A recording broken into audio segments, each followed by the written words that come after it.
ನಮಸ್ಕಾರ. ಶ್ರೀನಿವಾಸ ಮೂರ್ತಿ, ಯೋಗ ಭಾರತಿ. ಗತ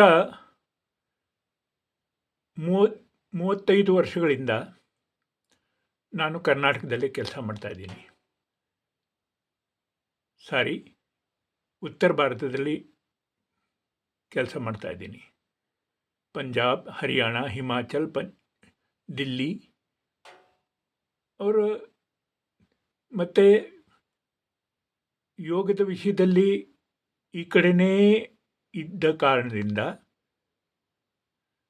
ಹಿಂದಿ ನನಗೆ ಚೆನ್ನಾಗಿ ಅಭ್ಯಾಸ ಆಗಿದೆ. 900 ವಿಡಿಯೋಗಳು ಹಿಂದಿಲ್ಲೇ ಇದೆ. ಆದರೆ ಮಾತೃಭಾಷೆನ ಮರಿಬಾರ್ದಲ್ವಾ? ಅದಕ್ಕೋಸ್ಕರ ಪ್ರತಿ ಸೋಮವಾರ ಕನ್ನಡದ ವಿಡಿಯೋ ಈ ಯೂಟ್ಯೂಬಲ್ಲಿ ನಾನು ಹಾಕೋಕ್ಕೆ ಇಚ್ಛೆ ಪಡ್ತಾ ಇದ್ದೀನಿ. ಕರ್ನಾಟಕದವರು ಇದರ ಆನಂದ ತಗೊಳ್ಳಿ ಅಂತ ನನ್ನ ಇಚ್ಛೆ. ಯೋಗ ಅಂದರೆ ಏನು ಅದನ್ನು ತಿಳ್ಕೋಬೇಕು. ಹಾಗೆ ಅನುಭವಿ ವ್ಯಕ್ತಿಗಳು ತುಂಬ ವರ್ಣನೆ ಮಾಡ್ತಾರೆ ಯೋಗದ ಬಗ್ಗೆ. ಶರೀರ, ಬುದ್ಧಿ, ಮನಸ್ಸು, ಆತ್ಮ, ಶರೀರ, ಬುದ್ಧಿ, ಮನಸ್ಸನ್ನು ಜೋಡಿಸ್ತಾ, ಸಮನ್ವಯಗೊಳಿಸ್ತಾ ಆತ್ಮವಿಕಾಸ ಮಾಡಿಕೊಳ್ಳೋದೇ ಯೋಗ ಅಂತ ಇದುವರೆಗೂ ನಾವು ತಿಳ್ಕೊಂಡಿದ್ದೀವಿ. ಎಷ್ಟು ವರ್ಣನೆ ಮಾಡಿದರೂ ಕೂಡ ಯೋಗದ ವರ್ಣನೆ ಪೂರಾ ಆಗೋದಿಲ್ಲ.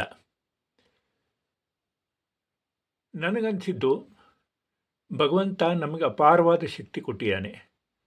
ಅದನ್ನು ಗುರುತಿಸೋದು, ಅದರ ವಿಕಾಸ ಮಾಡಿಕೊಳ್ಳೋದು ಮತ್ತು ದೇಶ ಧರ್ಮದ ಹಿತಕ್ಕೋಸ್ಕರ ಅದನ್ನು ಉಪಯೋಗ ಮಾಡಿಕೊಳ್ಳೋದು. ಇಲ್ಲದಿದ್ದರೆ ಕಲ್ಪನೆ ಏನು? ಯೋಗ ಅಂದರೆ ರೋಗ ನೋಡಿಸುವಂಥ ಪದ್ಧತಿ. ಯಾವಾಗ ಜಗತ್ತಲ್ಲಿ ಯಾವ ಕಾಯಿಲೆಗಳೇ ಇರಲಿಲ್ವೋ ಆಗ ಯೋಗದ ಸೃಷ್ಟಿಯಾಗಿರೋದು. ಶರೀರದ ಪ್ರತಿಯೊಂದು ಅಂಗಕ್ಕೆ ವಿಶೇಷವಾಗಿ ಶಕ್ತಿ ತುಂಬೋದು, ಅಲ್ಲಿರೋ ಅಂಥ ಕೊರತೆಗಳನ್ನು ದೂರ ಮಾಡೋದು. ಅದಕ್ಕೋಸ್ಕರ ಯೋಗ ಒಂದು ಮಹಾಯಜ್ಞ. ಅದೇ ಕಾರಣಕ್ಕೋಸ್ಕರ ಯೋಗ ಭಾರತಿ ವಿಚಾರ ಮಾಡಬೇಕಾದ್ರೆ ಆಸನ ಪ್ರಾಣಾಯಾಮದ ಜೊತೆಗೆ ಆಕ್ಯುಪ್ರೆಷರ್, ನ್ಯೂರೋಥೆರಪಿ, ಪ್ರಾಕೃತಿಕ ಚಿಕಿತ್ಸಾ, ಗಿಡಮೂಲಿಕೆಗಳ ಚಿಕಿತ್ಸಾ ಮತ್ತು ಪಂಚಗವ್ಯ ಚಿಕಿತ್ಸಾ ಇವನ್ನೆಲ್ಲವನ್ನು ಒಳಗೊಂಡಿದೆ. ಇದಕ್ಕೆ ಯೋಗ ಭಾರತಿ ಇದನ್ನೇ ಪ್ರಚಾರ ಮಾಡ್ತಿದೆ. ನಿಮ್ಮ ಹತ್ತಿರ ಇರುವಂಥ ಎಲ್ಲರ ಸಹಯೋಗ ತಗೊಳ್ತಾ ಮಾನವನ ಸರ್ವಾಂಗೀಣ ಕಲ್ಯಾಣ ಮಾಡಬೇಕು. ಆರೋಗ್ಯ ಸುಧಾರಿಸಿದಾಗಲೇ ಅವನು ಇನ್ನಷ್ಟು ಪ್ರಬಲವಾಗಿ ಕೆಲಸ ಮಾಡಬಲ್ಲ. ಇದು ಒಂದು ಪ್ರಯತ್ನ. ಅದಕ್ಕೆ ಪ್ರತಿ ಸೋಮವಾರ ನಿಮಗೆ ಒಂದಲ್ಲ ಒಂದು ವಿಷಯ ಸಿಗುತ್ತೆ. ಖಂಡಿತ ನೀವು ಅದನ್ನು ಕೇಳಿ ಆರೋಗ್ಯ ದೃಷ್ಟಿಯಿಂದ ಚಿಂತನೆ ಮಾಡಿ ಎಲ್ಲರೂ ಡೈರಿಯಲ್ಲಿ ಎಂಟ್ರಿ ಮಾಡಿಕೊಂಡು ಕರ್ನಾಟಕದ ಮನೆಗೂ ಮುಟ್ಟಿಸಿದ್ರೆ ಆನಂದ. ನಾನು ಪ್ರಾರಂಭದ ಕೆಲವು ವಿಷಯಗಳು ಹೇಳ್ಬೋದು, ನೀವು ಸ್ಥಾನೀಯ ವಿಷಯಗಳನ್ನು ಜೋಡಿಸ್ಕೋಬೋದು. ಇರಲಿ. ಮೊದಲನೇ ವಿಷಯ ನಂದು ಮೆದುಳು. ನಮ್ಮ ಮೆದುಳು 2 ಭಾಗ ಮಾತ್ರ ಉಪಯೋಗಿಸ್ತಾ ಇದ್ವಿ, 98 ಭಾಗ ಉಪಯೋಗ ಮಾಡ್ಕೋತಾ ಇಲ್ಲ. ಮೆದುಳಿನ ಶಕ್ತಿ ಹೆಚ್ಚಿಸ್ಕೊಳ್ಬೇಕಾದ್ರೆ ಏನು ಮಾಡಬೇಕು? ಓಂಕಾರ, ಅಕಾರ, ಉಕಾರ, ಮಕಾರ ದಿನದಲ್ಲಿ 108 ಸತಿ ಅಭ್ಯಾಸ ಮಾಡಿದ್ರೂ ಸಹ ಪರಿಣಾಮ ಮೆದುಳಿನ ಕೋಶಿಕಾಗಳು ತೆಕ್ಕೊಳ್ಳುತ್ತೆ. ಇದರ ನೆನಪಿನ ಶಕ್ತಿ ಇಲ್ಲ, ದೃಢತೆ ಇಲ್ಲ, ಆತ್ಮವಿಶ್ವಾಸ ಇಲ್ಲ. ಅದೇನಾದ್ರು ಬದುಕಾದು? ಯಾಕೆಂದರೆ ನಮ್ಮ ಮೆದುಳಿನ ಶಕ್ತಿನ ನಾವು ಪೂರ ಉಪಯೋಗಿಸ್ಕೋತಾ ಇಲ್ಲ. ಮೆದುಳಿನ ಶಕ್ತಿ ಚೆನ್ನಾಗಿ ಉಪಯೋಗಿಸ್ಬೇಕು ಅಂದರೆ ಶೀರ್ಷಾಸನ. ಮೆದುಳಿನ ಶಕ್ತಿ ಚೆನ್ನಾಗಿ ಉಪಯೋಗಿಸ್ಬೇಕು ಅಂತ ಹೇಳಿದ್ರೆ ಅಧ್ಯಯನ. ಮತ್ತು ಅಧ್ಯಯನ ಮಾಡಿದ್ದನ್ನು ಜೀವನದಲ್ಲಿ ಅಳವಡಿಸ್ಕೊಳ್ಳೋದು, ಇವೆಲ್ಲ ಮಾಡ್ತಾ ಹೋಗಬೇಕು. ಯಾರು ಇವೆಲ್ಲ ಮಾಡ್ತಾರೋ ನಿರಂತರವಾಗಿ ಅವರ ಮೆದುಳಿನ ಶಕ್ತಿ ಬೆಳೆಯುತ್ತೆ. ಭ್ರಾಮರಿ, ಓಂಕಾರ, ಗಾಯತ್ರಿ ಮಂತ್ರ, ಮೃತ್ಯುಂಜಯ ಮಂತ್ರ, ಒಟ್ಟಾರೆ ಎಷ್ಟು ಮಂತ್ರಗಳಿದ್ವು ಭಕ್ತಿಯಿಂದ ಹೇಳೋದು, ಅವೆಲ್ಲ ನಮ್ಮ ಮೆದುಳಿನ ಶಕ್ತಿನ ಜಾಸ್ತಿ ಮಾಡ್ಕೊಳ್ಳೋದಿರುತ್ತೆ. ತುಂಬ ಜನಕ್ಕೆ ಹೇಳ್ತಾರೆ ನಮಗೆ ನೆನಪಿನ ಶಕ್ತಿ ತುಂಬ ಕಡಿಮೆ ಅಂತ. ಹಾಗೆ ಯಾಕಾಗುತ್ತೆ? ಅದು ಸುಳ್ಳು. ನೆನಪು ಯಾವಾಗಿರುತ್ತೆ? ನಮಗೆ ಯಾವುದಾದ್ರು ವಿಷಯನ ಗಮನ ಕೊಟ್ಟು ಕೇಳಿದಾಗ ಆಗುತ್ತೆ. ಒಂದು ಸತಿ ನಾನು ಒಂದು ಕಡೆ ಹೋಗಿದ್ದೆ, ಮಹಿಳೆಯರ ಮೀಟಿಂಗು.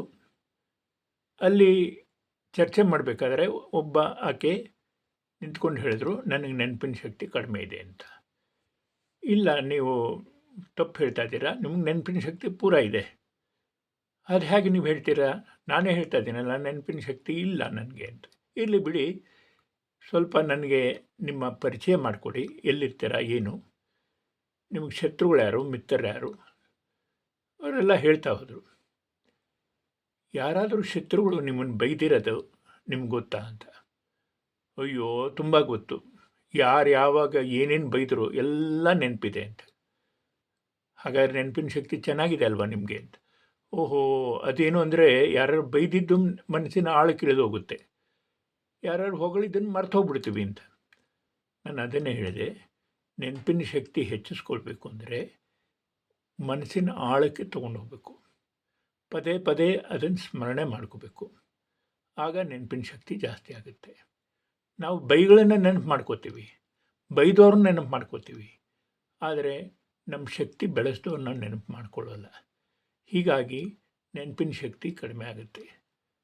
ಬುದ್ಧಿಶಕ್ತಿ, ನೆನಪಿನ ಶಕ್ತಿ ಇವೆಲ್ಲ ಜಾಸ್ತಿ ಮಾಡ್ಕೊಳ್ಳೋಕ್ಕೋಸ್ಕರ ನಿರಂತರ ಅಭ್ಯಾಸ ಬೇಕು. ಅದಕ್ಕೋಸ್ಕರ ಬೆಳಗ್ಗೆ ಎದ್ದ ಕೂಡಲೇ ಯೋಜನೆ ಮಾಡಿ, ಇವತ್ತು ಏನೇನು ಕೆಲಸ ಮಾಡಲೇಬೇಕು, ಇನ್ನೇನೇನು ಮಾಡಬಹುದು, ಮಾಡಲೇಬೇಕಾದ ಕೆಲಸಗಳನ್ನು ಸಮಯ ಹಾಕಿ ಮಾಡ್ತಾ ಇರೋದು. ಇದು ಆದರೆ ನಡೆಯುತ್ತೆ, ಇಲ್ಲದಿದ್ರೆ ನಾಳೆ ಆಗುತ್ತೆ ಅನ್ನೋದನ್ನು ನೋಟ್ ಮಾಡ್ಕೊಂಡಿರೋದು, ಪೂರೈಸೋದಾದರೆ ಪೂರೈಸ್ಕೊಳ್ಳೋದು. ಹೀಗೆ ಮಾಡಿದ್ರೆ ಕಡಿಮೆ ಸಮಯದಲ್ಲಿ ಹೆಚ್ಚಿನ ಕೆಲಸ ಮಾಡ್ಬೋದು. ಮಂತ್ರ ಹೇಳೋದರಿಂದ ಗುರ್ತು ಹಾಕ್ಕೊಂಡು ಎಷ್ಟು ಕೆಲಸ ಮಾಡಿದ್ವಿ ಅಂತ ಯೋಚನೆ ಮಾಡೋದ್ರಿಂದ ನಮ್ಮ ಬುದ್ಧಿಶಕ್ತಿ ಬಲವಾಗುತ್ತೆ. ತಜ್ಞರಿಂದ ಚರ್ಚೆ ಮಾಡಿದಾಗಲೂ ಕೂಡ ನಮ್ಮ ಬುದ್ಧಿಶಕ್ತಿ ಜಾಸ್ತಿ ಆಗುತ್ತೆ. ಇವೆಲ್ಲ ಮಾಡ್ತೀರಾ ಅಂತ ನನಗೆ ಪೂರ ವಿಶ್ವಾಸ. ಇವತ್ತೇ ನಾನು ಕಣ್ಣಿನ ಬಗ್ಗೆ, ಹಲ್ಲಿನ ಬಗ್ಗೆ ಹೇಳಬೇಕು ಅಂತಿದ್ದೀನಿ. ಅದಕ್ಕೆ ನೀವು ಇದನ್ನು ಕೇಳಿ ನಿಮ್ಮ ಮತ ಹೇಳಿ.